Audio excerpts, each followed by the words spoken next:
Naamán, general del ejército del rey de Siria, era varón grande delante de su señor y lo tenía en alta estima porque por medio de él había dado Jehová salvación a Siria.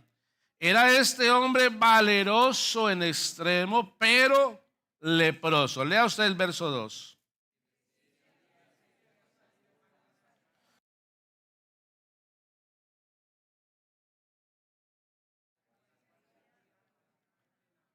Esta dijo a su señora: si rogase mi señor al profeta que está en Samaria, él lo sanaría de su lepra. Continúen.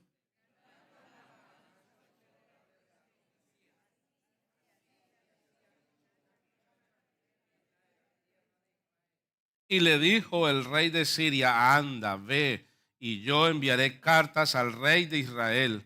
Salió pues él llevando consigo 10 talentos de plata y 6,000 piezas de oro y 10 mudas de vestido.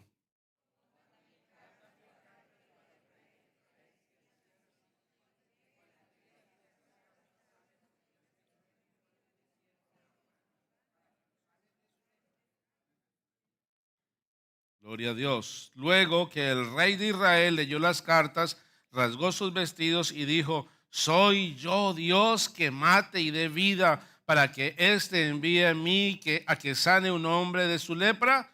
Considerad ahora y ved cómo busca ocasión contra mí.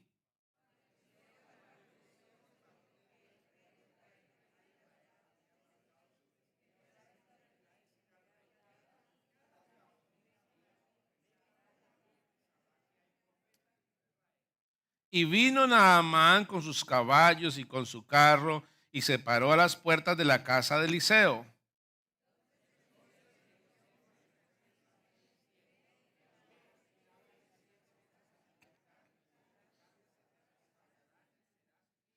Y Naamán se fue enojado diciendo: he aquí, yo decía para mí, saldrá él luego y estando en pie invocará el nombre de Jehová su Dios y alzará su mano y tocará el lugar y sanará la lepra.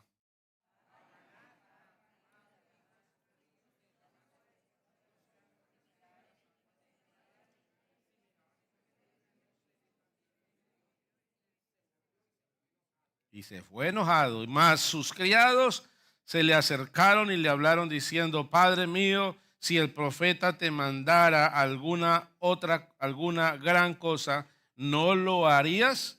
¿Cuánto más diciéndote: lávate y serás limpio? Todos, el verso 14. Él entonces descendió y se zambulló 7 veces en el Jordán, conforme a la palabra del varón de Dios, y su carne se volvió como la carne de un niño y quedó limpio. Amén. Bueno, vamos a prepararnos y al final cantamos eh, las aguas del río del Jordán. Amén. Vamos a hacer una oración. Amén.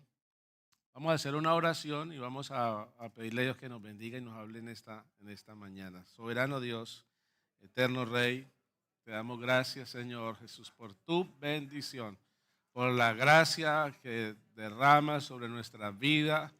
Gracias, Padre amado, por tu palabra en esta mañana. Alimentanos, bendícenos, háblanos, Señor. Desafíanos, toca nuestro espíritu, Señor Jesucristo. Te lo pedimos en el nombre de Jesús. Amén y amén. Tomen asiento, amados hermanos. Gloria al Señor Jesús. Bueno, está la Biblia. Es el pensamiento de Dios escrito y estamos leyendo en uno de los libros que pertenece al grupo del género de los libros históricos de la Biblia, porque la Biblia está organizada, está dividida.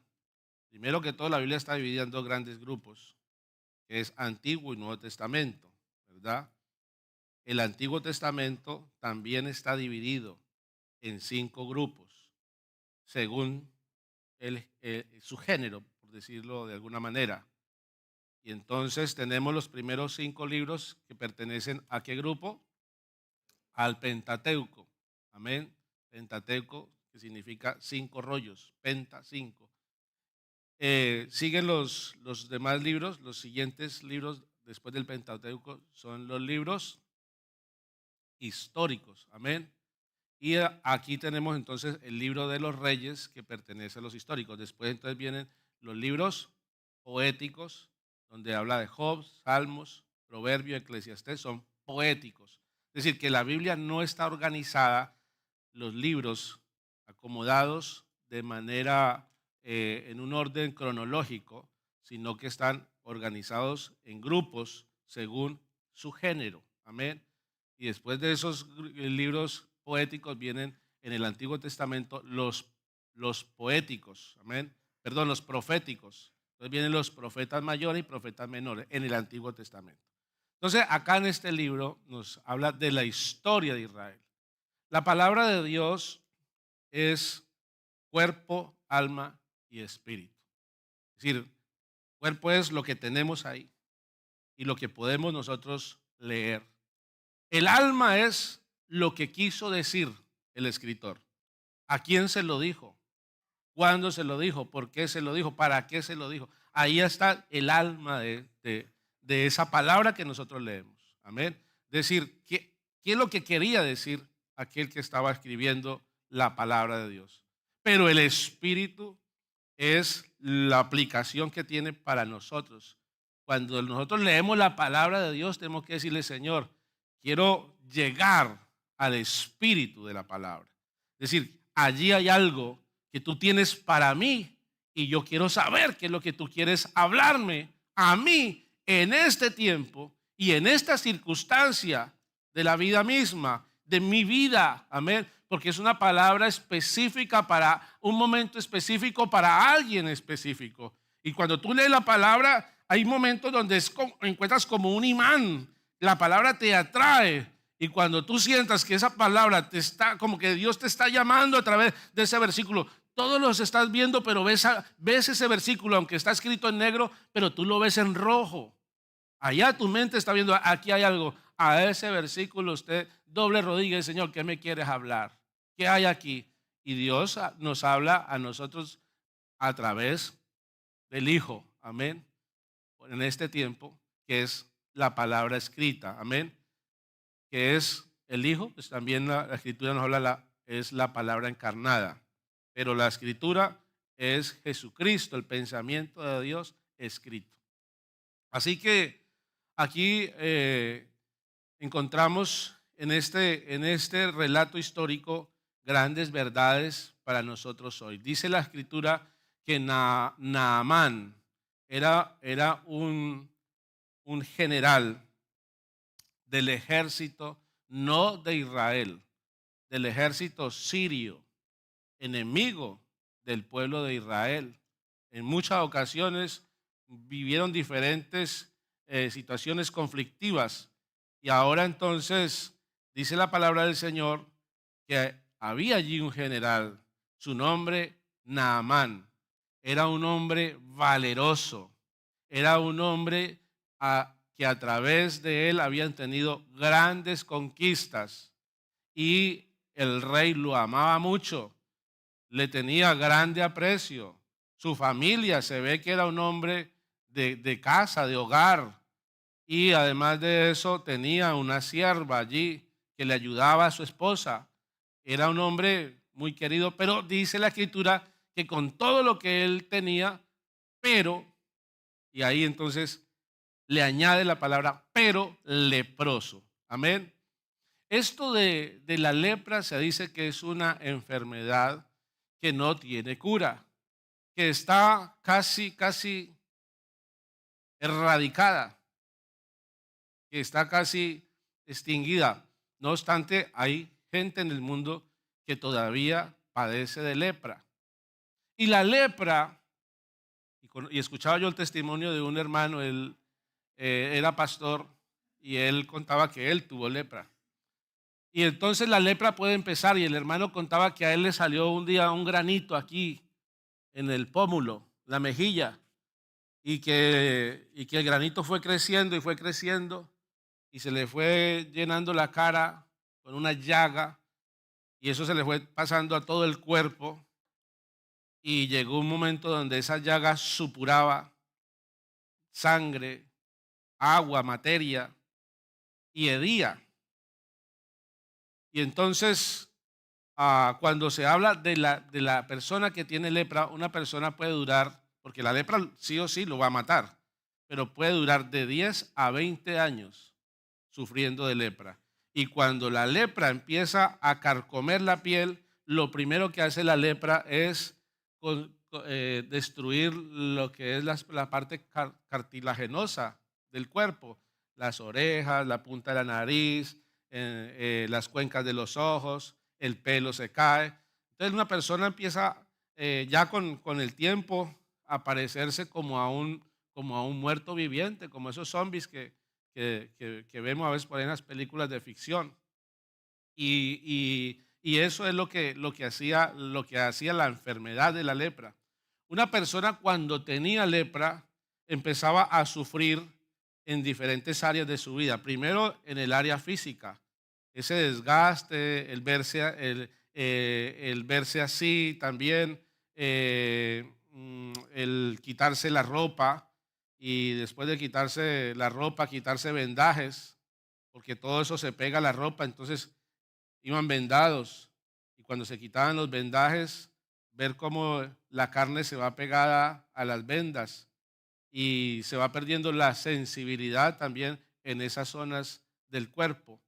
Además del sufrimiento físico, lo que traía la lepra también era un sufrimiento moral, porque estaba ya, digamos, en el pueblo de Israel, si alguna persona tenía lepra, lo que hacían era aislarlo y lo sacaban del campamento y tenía que irse a vivir por allá en una choza aislado y no podía tener contacto físico con su familia nunca más, a no ser que se sanara de lepra.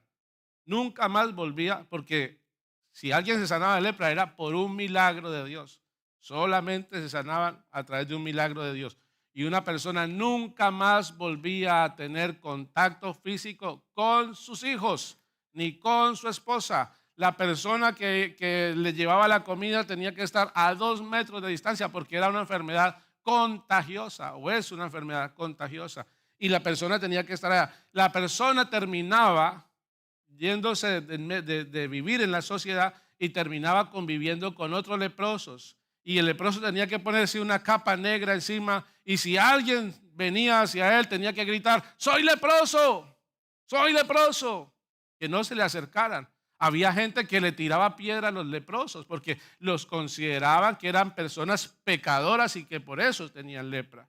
Eso en el pueblo de Israel. En el caso de Naamán, que no pertenecía al pueblo de Israel y que no tenían como esas leyes sanitarias, encontramos que Naamán convivía con su familia, convivía con su esposa y su esposa seguramente le haría curaciones, pero habían muchísimas cuestiones que estaban sufriendo, no solamente Naamán, sino su familia.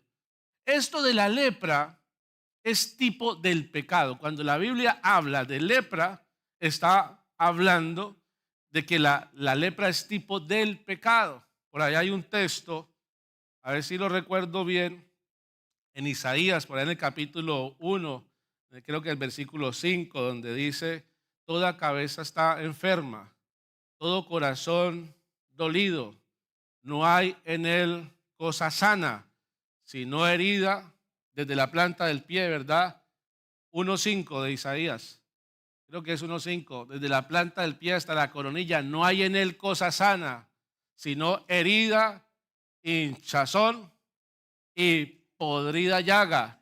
No están curadas, ni vendadas, ni suaves. Es decir, Dios hace una radiografía del hombre, porque aquí no está hablando de que esto sea algo literal, está hablando en el sentido espiritual, que el hombre está como desde la cabeza hasta la planta del pie, su vida hace como un escáner y dice, el hombre tiene una decadencia moral, una decadencia espiritual que se ha convertido su ser como en una llaga y está lleno de heridas y esas heridas no han sido tratadas, no se les ha puesto aceite ni se les ha vendado. Es Están ahí en carne viva, están. Y entonces está hablando de la situación moral y de la decadencia espiritual del ser humano. Cuando habla de la lepra, ve, amado hermano, cuando uno vive en el pecado, entonces así es la vista, la visión que Dios tiene de la persona. Está enfermo, está herido, está sin tratarle sus heridas, y Dios quiere tratar esas heridas con la persona. Eso, una persona que anda en pecado, hermano, afecta no solamente su vida, sino que afecta a su entorno, afecta a su familia. Cuando un hombre o cuando una mujer tiene relaciones íntimas fuera de su hogar, todo lo que coge por allá lo trae a su casa, y no solamente se arriesga a contagiarse, sino a contagiar tantas enfermedades que hay de transmisión sexual, tantas situaciones no solamente que se traen de afuera a la casa, no solamente los problemas físicos, sino que también cuando una persona tiene relaciones íntimas, está allá recibiendo también de su pecado, está recibiendo de lo que es esa persona, está recibiendo y añadiéndolo a su vida, y encima va y lo traslada y lo lleva a su casa. Entonces, hermano, el pecado es así. El pecado no solamente, eso por poner un ejemplo, pero no solamente afecta mi vida, sino que el pecado está afectando también a los míos, está afectando a mi entorno. Cuando hay pecado en la vida de una persona, en su casa hay tinieblas. Y entonces el diablo sabe que el diablo se alimenta. Usted sabe que el diablo se fortalece, y el alimento del diablo, y él se alimenta de aquello, vea. Se alimenta donde hay dolor, se alimenta donde hay tristeza, y se alimenta, cuando digo dolor, violencia, tristeza y temor. Ahí está el diablo, donde hay angustia, donde hay temor, y todas esas emociones que son destructivas y son emociones que se están alimentando a sí mismo la persona. Entonces esas emociones van cogiendo fuerza y están alimentando al diablo. Es caldo de cultivo para los demonios. Ellos están felices ahí donde hay tinieblas, donde hay oscuridad. Entonces hay gente que dice: no, es que mi vida, el diablo me ataca por un lado, por otro, la arruina.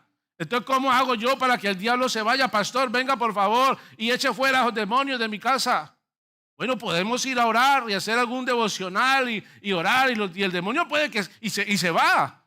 Pero usted tiene que cambiar, porque si usted no se va, no cambia, el diablo va pero vuelve otra vez. Entonces hay que tomar medidas, porque si usted vuelve y sigue en lo mismo, entonces está desautorizando la oración que hacemos, y el diablo vuelve otra vez y entra y acampa a sus anchas en su vida.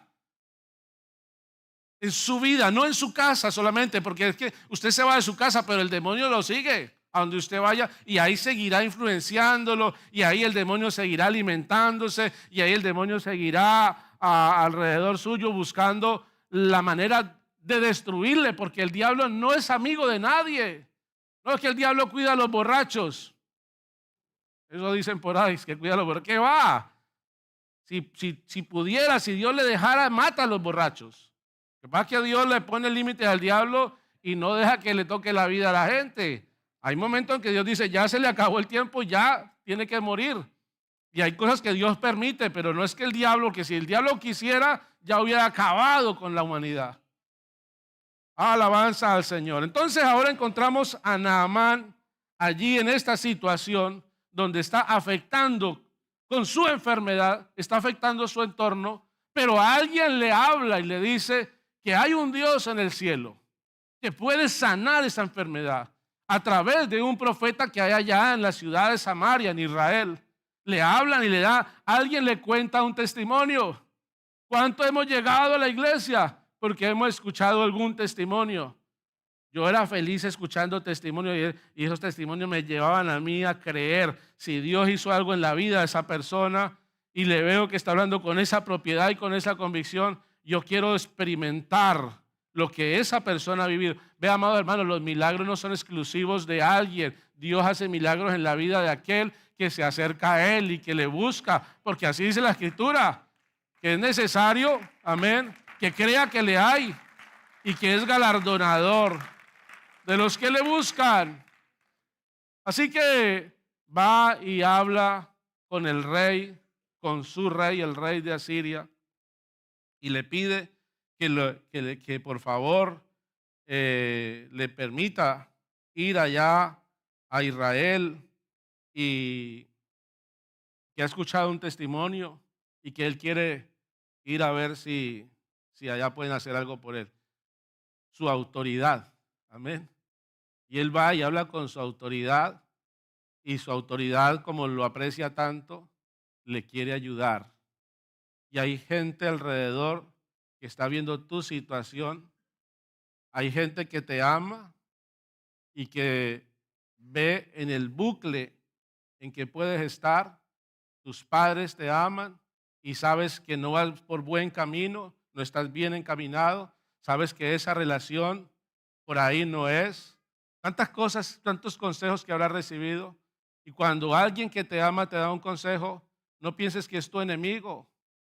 Si te está dando un consejo, es porque quiere el bien para ti. El problema de aquel que da el consejo y que da la ayuda es que la ayuda o el consejo es limitado. Que hasta ahí él llega y llega hasta donde puede llegar. Y hay gente que quiere ayudarte, y hay gente que quiere ayudarte en tu economía, y hay gente que ve tu problema y quiere sacarte del problema, pero no puede hacerlo. Pero está contigo, y hay gente ahí que está contigo, pero llega un momento donde no pueden hacer nada.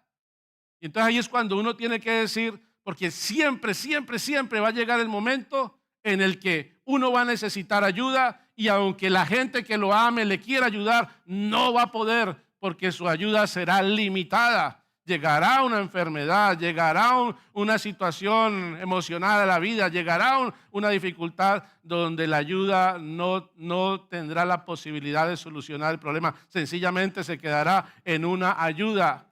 Y hay gente que te quiere ayudar, pero entonces le da cartas y hasta donde le es posible lo envía y lo envía a Samaria para que allá le sanen y envía cartas al rey. Y en esa carta le está diciendo al rey de Samaria, mire, aquí va un hombre, por favor, sánelo. Y el rey de Samaria lee esa carta y dice, pero ¿acaso yo soy Dios? ¿Acaso yo doy vida y acaso yo mato? No, yo no puedo. Y se rasga sus vestiduras porque él cree que aquí lo que está haciendo con esto es buscar un motivo para tener una declaración de guerra. Y se rasga sus vestidos y no le puede ayudar. No le puede ayudar a nada más. No, ni siquiera se preocupa, voy a hacer algo por este hombre. A ver, no. Dice, no, es que no hay solución para él porque habrá gente que aún conociendo al profeta, conociendo a Dios, nunca te va a hablar de Dios. Pero Dios está encaminando las cosas y habrá gente que no se va a preocupar por ti y de pronto tenga la posibilidad de ayudarte y no se va a preocupar por ti. Pero Dios siempre encaminará las cosas. Y habrá gente que se va a preocupar, pero otra gente no se va a preocupar. Y ahora entonces dice la palabra del Señor que Él se dirige allá donde al profeta Eliseo, y cuando Él llega allá donde el profeta Eliseo le manda la razón con su siervo. Dile allá a este hombre que vaya al Jordán y se lave 7 veces. Entonces nada más dice, pero ¿cómo así? Que me mandes que a lavarme. ¿Cuántas veces no me he lavado yo? ¿Cuántas veces no me he metido a un río y he querido allá limpiar mis heridas y no ha pasado nada? Esto no es cierto. Este hombre está jugando conmigo, me estás faltando al respeto y se molesta y se va diciendo, ¿acaso allá en Damasco, de donde yo soy, no hay ríos mejores que el Jordán? Allá tengo 2 ríos, Habana y Farfar. Esos ríos son muchísimo mejores que el Jordán. Y entonces se va enfadado. Porque, amados hermanos, Dios tiene formas de obrar y esas formas son como extrañas al ser humano, incomprensibles al ser humano. Y como no tienen lógica para el ser humano, el ser humano las cuestiona y las rechaza, porque muchas veces rechazamos la ayuda de Dios. Dios por un lado queriendo ayudarnos por aquí y por allá, pero ¿cuántas veces dijimos que no? Nos hablaban de Dios, ve a la iglesia, busca, escucha el consejo. No, no, no, no, no. Yo tengo Habana y Farfar. Yo tengo el intelecto. No es tan necesario ir uno a la iglesia, porque lo que está hablando aquí es cuando alguien te dice, ve a la iglesia y de pronto rechazamos. No, pero es que con ir a la iglesia yo no voy a solucionar nada.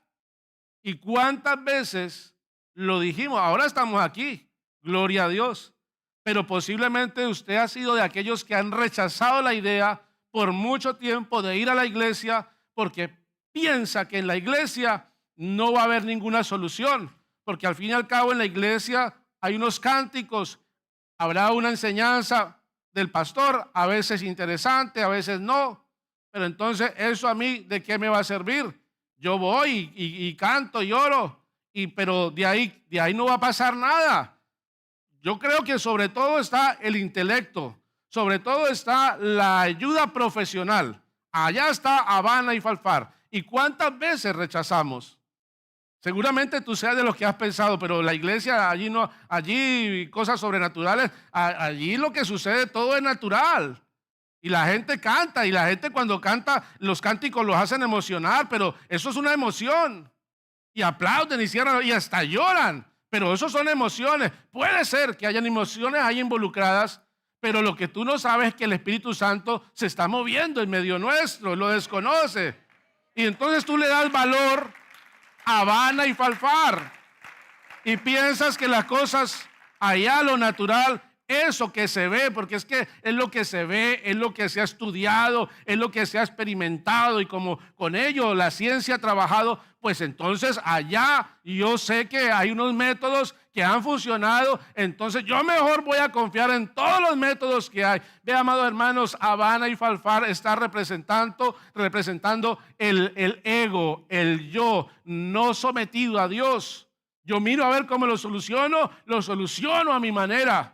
Pero a mí que me digan que la iglesia y cuántas, hay gente que ha llamado me ha llamado alguna vez para que le ayude a solucionar algún problema. Mire, tengo este problema, tengo aquello, necesito una ayuda económica, no tengo casa. Y yo le digo, aquí podemos ayudarle en algún momento con algo, pero no podemos solucionar tu problema. No somos una ONG, no tenemos albergues, pero ven porque aquí hay alimento para el alma. Y me han colgado. Y nunca, sí voy a ir. Y nunca vino. Porque está pensando que no, que esa solución no, esa salida que yo le estoy dando no le va a solucionar el problema.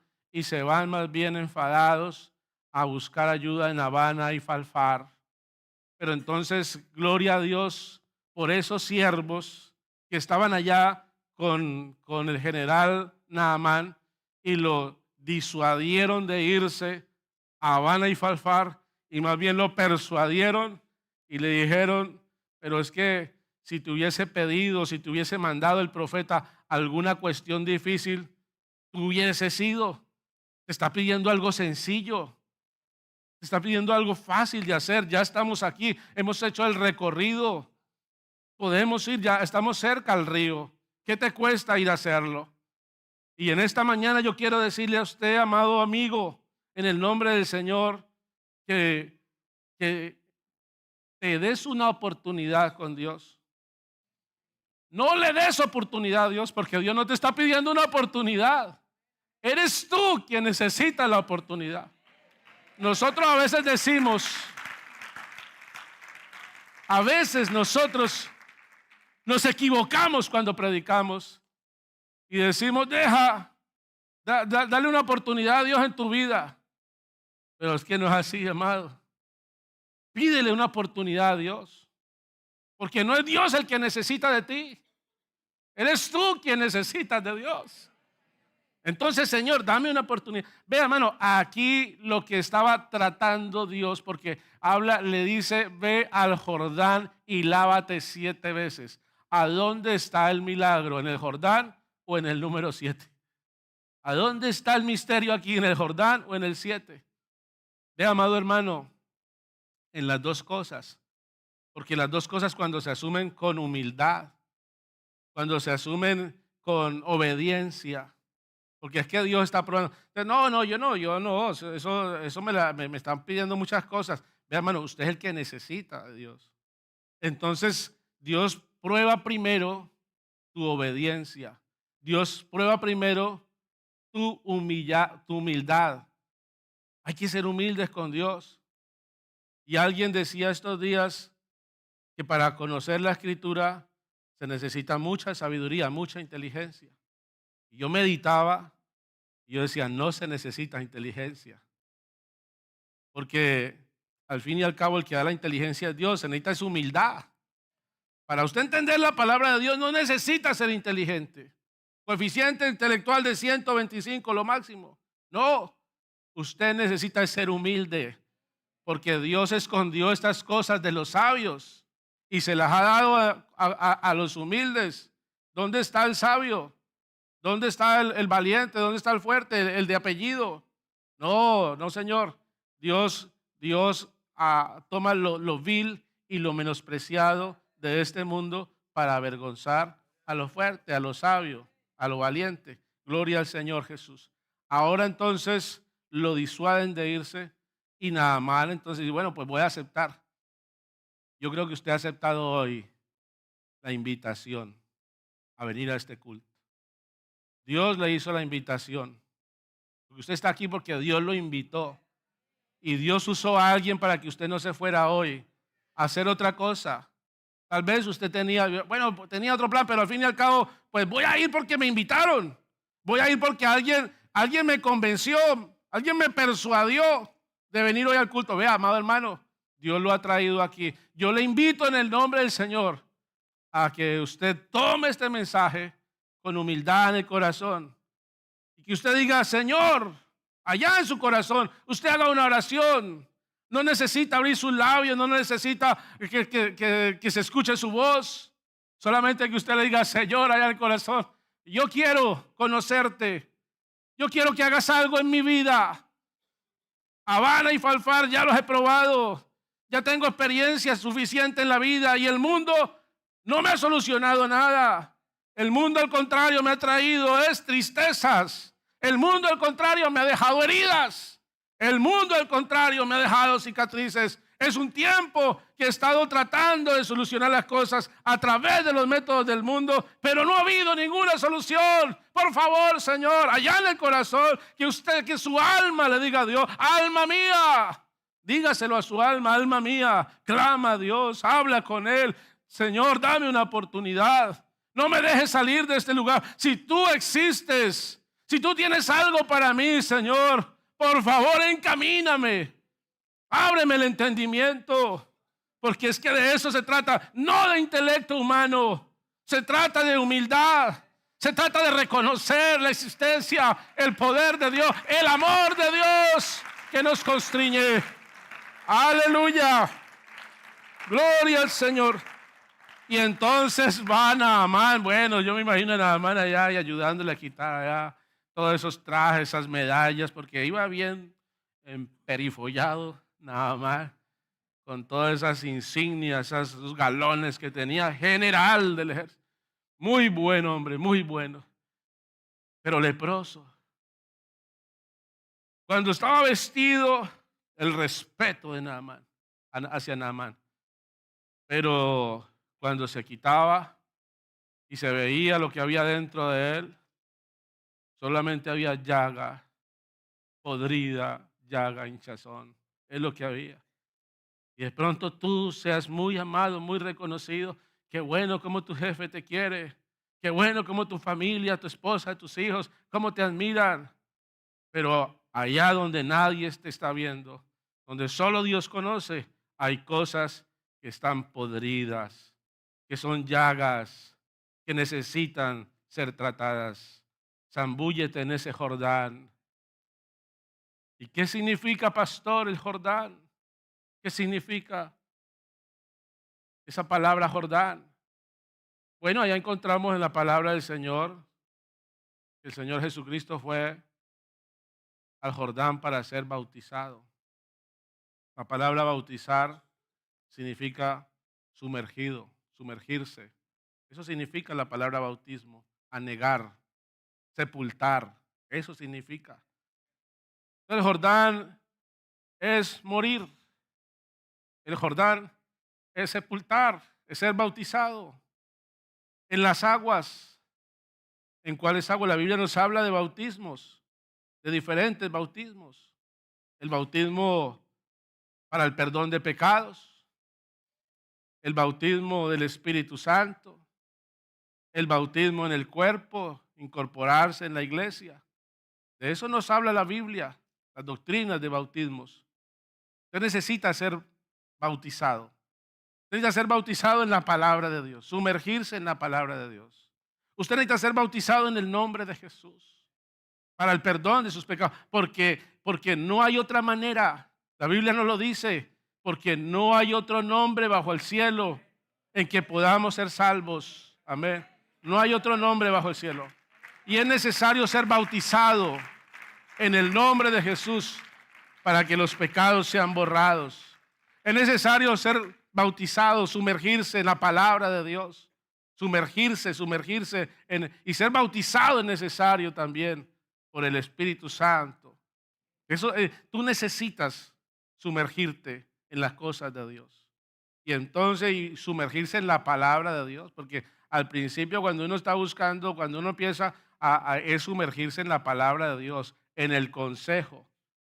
Y la Escritura nos habla de que Él estableció un magisterio y entonces dio dones a los hombres y entonces puso apóstoles, profetas, evangelistas, pastores y maestros. Y si tú no entiendes cuando lees la palabra de Dios, para eso hay pastores, para eso hay maestros en la iglesia y necesitas tener un tiempo también de instrucción. Para eso lo puso, si no, entonces no haría falta. ¿Para qué pastores? Bueno, pues entonces cerremos la iglesia porque no hacen falta. Pero Dios los puso, los pastores, para enseñar la palabra. Y ahí está el Espíritu Santo, sobre todo guiándonos para iluminarnos, porque la palabra sin el Espíritu, pues no tiene valor, no tiene efectividad. Ahora entonces Él se sumerge, y yo me imagino a Él sumergiéndose y se mete allá, nada más, en el agua y sale y no ha pasado nada. Sigo igual. Yo dije que no, yo no estoy haciendo caso a ellos. Sumérjase otra vez, nada más. Por ahí le grita a alguien. Pues sí, vamos a meternos otra vez. Mete otra vez nada más allá. Se zambulla allá y se queda. Y sale y a ver si pronto esto ya no, esto está poniendo peor. Porque es que esto el agua lo que ha hecho es ablandar todas estas heridas. Y mira, ahora todo esto es sangre aquí alrededor. ¡Naamán! ¡Zambúllete otra vez! No cuestiones. Espera que Dios ha dicho 7 veces. Porque es que 7 no es que significa que tú tengas que venir 7 veces a la iglesia. 7 está hablando del número de Dios, el tiempo de Dios, el proceso de Dios, las cosas eternas de Dios, lo sobrenatural de Dios, la dimensión de Dios. Necesitas estar allá en la dimensión de Dios, zambullirte en la presencia de Dios. El tiempo que sea necesario, pero Dios no te va a dejar avergonzado. Dios, su palabra la va a cumplir sí o sí. Él cumple su palabra. Él lo prometió. Él ha dicho que Él está contigo, de que si tú le buscas, Él se va a dejar encontrar. Pero Dios se toma a veces su tiempo porque está probando tu fe, está probando tu humildad, porque a Dios no se puede acercarse uno con un corazón altivo. Y Dios está allí tratando con Naamán, está tratando su orgullo. Y nada más se zambulle, pero sigue siendo un orgulloso y sigue cuestionando. Aquí no pasa nada, ya son 3 veces. Zambúllete nada más. Bueno, voy a zambullir porque sí, ¿verdad? Son 7 veces. Vamos a seguir porque es que me siguen hablando de Dios y me siguen persuadiendo de que Dios va a hacer algo. Pues yo voy a seguir a ver qué pasa. y se zambullen, ¿no? Oiga, y a veces hay hermanos que se acercan y le dicen a uno, pastor, vea mi situación, pastor. Vamos a orar. Porque es que uno como pastor, ¿qué le digo? A veces hay gente que se acerca a uno y le dice a uno, y uno dice, Señor, yo estoy aquí hablando con alguien, pero aquí estoy, aquí mentalmente, Señor, ¿qué le digo? Porque uno quiere ver la solución ahí ya. Y quiere darle una palabra, pero uno dice, Señor, por acá estoy escuchándolo y por acá estoy a ver, Señor, dime algo. Pero Dios no me dice nada, entonces ¿qué le digo? Ore. Vamos a orar. Porque queda la solución. Uno, el pastor, ¿qué más solución da? Oremos a ver. Oiga, hermano, vamos a orar y seguimos orando. Y luego entonces, pastor, no pasa nada, todavía sigue igual. Seguimos orando, ya hicimos el voto de oración una semana. ¿Será que lo hacemos otra vez? Pues claro, hagámoslo otra vez. Sigue zambulléndote otra vez. ¿Yo qué le voy a decir? Porque yo no le puedo decir nada. Lo único que yo sé es que Dios tiene eso yo lo sé. Tiene el control absoluto y lo sabe todo y tiene la respuesta. Gloria a Dios. Zambúllete otra vez. Oiga, hermano, y se zambulle la cesta y ahora nada. Y él dice, bueno, ¿ahora qué? Yo como que más bien me voy 6 veces y vea, esto sigue igual. Esto está peor, como que más bien no. Y abandonan. Hay gente que abandona entre la sexta y la séptima.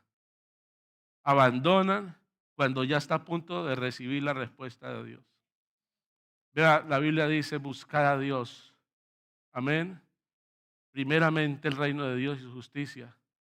Y las demás cosas serán añadidas. ¿Qué es la añadidura? Si usted tiene un piso y su piso tiene allí 2 ventanas y usted le rompe allá una pared y dice, voy a ponerle aquí otra ventana. ¿Qué es más importante, el piso o las 3 ventanas? El piso.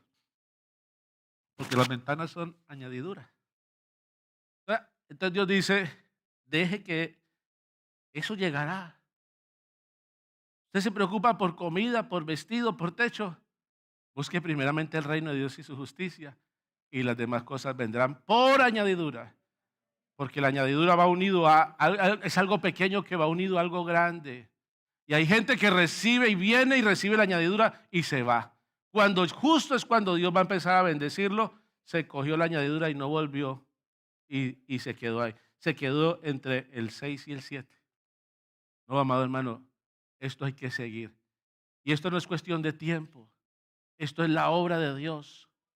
Y constantemente tenemos que ir a zambullirnos. Porque hay procesos. Tú terminas un proceso, eres quebrantado, Dios te bendice, Dios te usa. Estás ahí bien, pero llega un momento donde vuelves a entrar a otro proceso. Y en ese proceso hay que volver otra vez a zambullirse. Yo personalmente no sé cuántas veces me he tenido que zambullir, pero que en cada proceso Dios me va quitando cosas. En cada proceso Dios me va añadiendo otras a mi vida, allá en lo interior. Y ahora entonces nada más dice, pues bueno, está bien, la 7ª vez, y ya, pues ya nos vamos y no pasa nada.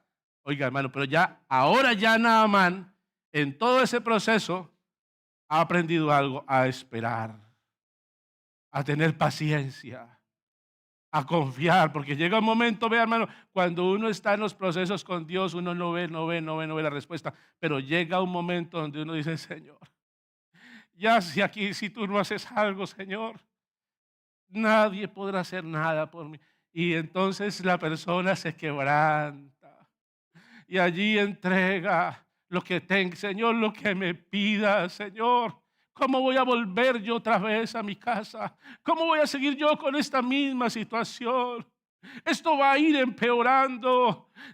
Llegará un momento donde tendré que dejar el trabajo que tengo, la admiración que siente la gente por mí, todo lo que he podido alcanzar. Llegará un momento donde no tendrá valor. Yo me imagino a Naamán allá pensando todas estas cosas. En un segundo, cantidad de ideas y de pensamientos abordan su mente, su corazón, y él tiene que decir, Señor, es solo tú el que puedes hacer algo.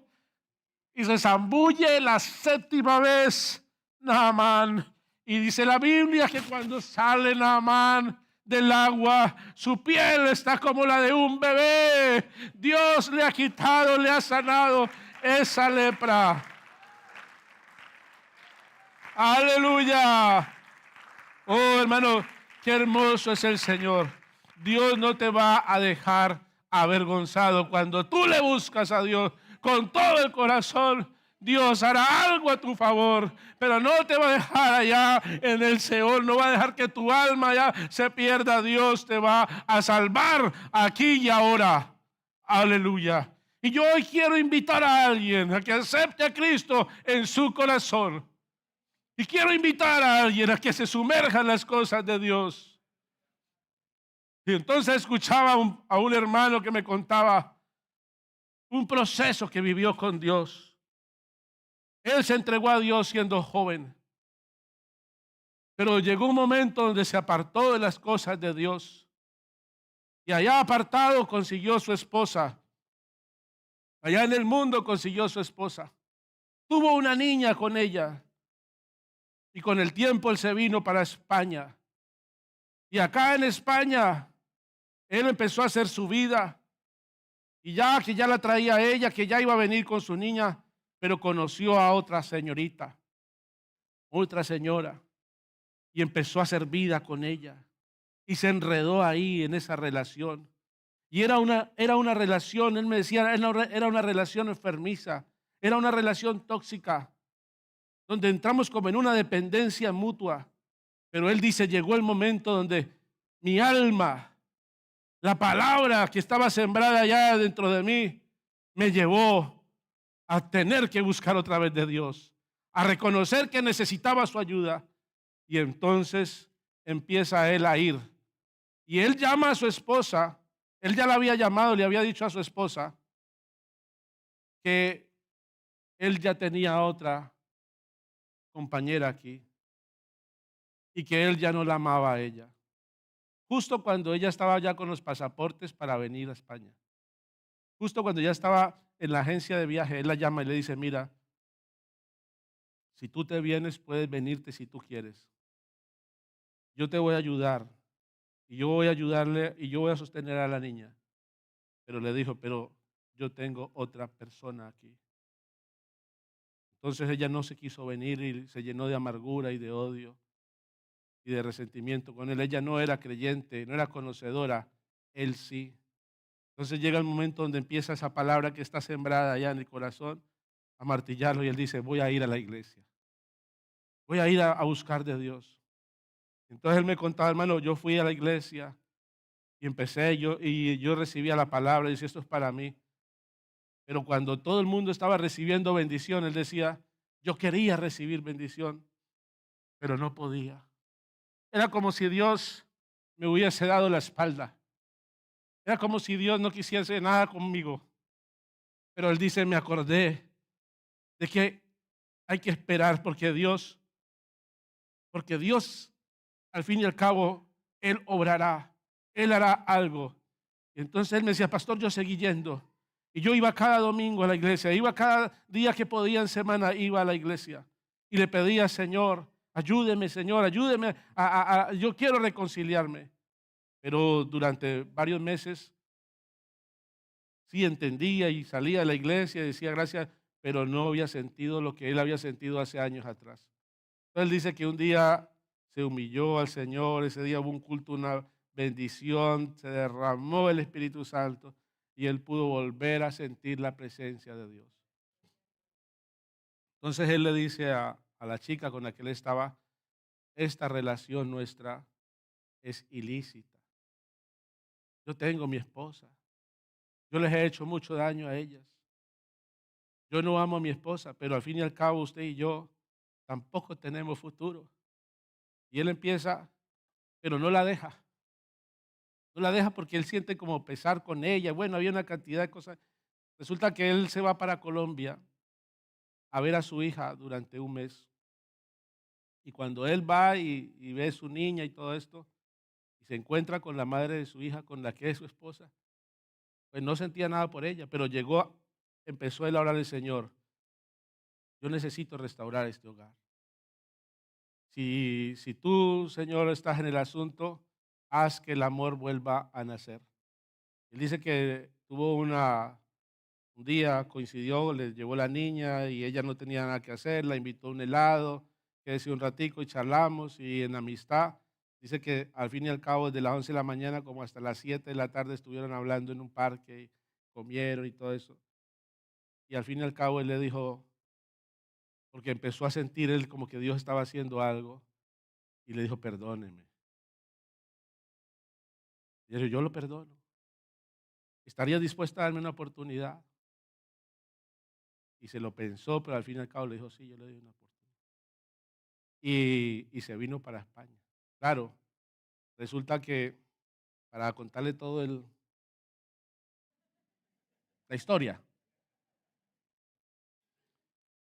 él se viene para España a organizarlo todo y resulta que dejan embarazo. En esos mismos días que está reconciliándose con su esposa, dejan embarazo a la otra chica. Ahora él se pone a orarle al Señor, Señor, ve ahora. El Señor le dice, así como usted metió en el problema, sálgase. Es usted, Señor, dígale que se vaya, haga algo para que se vaya ya solo. Y él dice, hermano, el Señor me dijo, así como usted empezó el problema, solucione. Empiece a... Bueno, al fin y al cabo él habló con ella, se fue. Ya el niño hoy en día tiene unos 13, 14 años y su esposa vino y ese hogar se restauró. ¿Qué quiero decir con esto? Que el pecado Dios lo perdona, pero las consecuencias ahí quedan. Así que lo que necesitamos es, hermanos, zambullirnos en Dios para que Dios restaure y que minimice las consecuencias. Incluso, Señor, que las consecuencias desaparezcan. En el caso de él, ahí quedó eso ahí, Dios permitió que esto pasara. Pero conozco muchos casos donde Dios ha hecho que los expedientes se pierdan. Gente que ha estado en la cárcel ya para el juicio y el expediente se perdió porque se metió a esperar en Dios. Es decir, cada uno, Dios tiene un trato con cada uno y Dios tiene algo contigo. Y yo lo que quiero es invitarte a que tú empieces a depender de Dios, a llevarle todos los problemas a Dios y a pedirle, Señor, ¿cómo vamos? Ahora ya no diga cómo lo voy a solucionar, ¿cómo vamos a solucionar? Meta a Dios en la ecuación. Yo le invito a estar en sus pies. Aleluya. Los procesos de Dios son así. Y en esta mañana, lo único que puedo decirle es, vamos a orar. Lo único que yo puedo decirle a ese problema que usted tiene es, venga a las aguas del río del Jordán. Venga y métase en el Jordán. Independientemente de la posición, de la vida, de la circunstancia que usted esté viviendo, venga y zambúllase en el Jordán. Yo quiero invitar a un amigo que nunca le haya entregado su vida a Dios. O quiero invitar a alguien que alguna vez le haya dicho sí a Dios, pero que no volvió. Porque solamente fue al Jordán una vez. Pero yo te invito en el nombre del Señor que perseveres, que vuelvas una vez más. Tal vez esta sea la tercera, o la cuarta, o la séptima. Tú no lo sabes. Pero yo te invito en el nombre del Señor a que lo recibas. Recíbelo en tu corazón.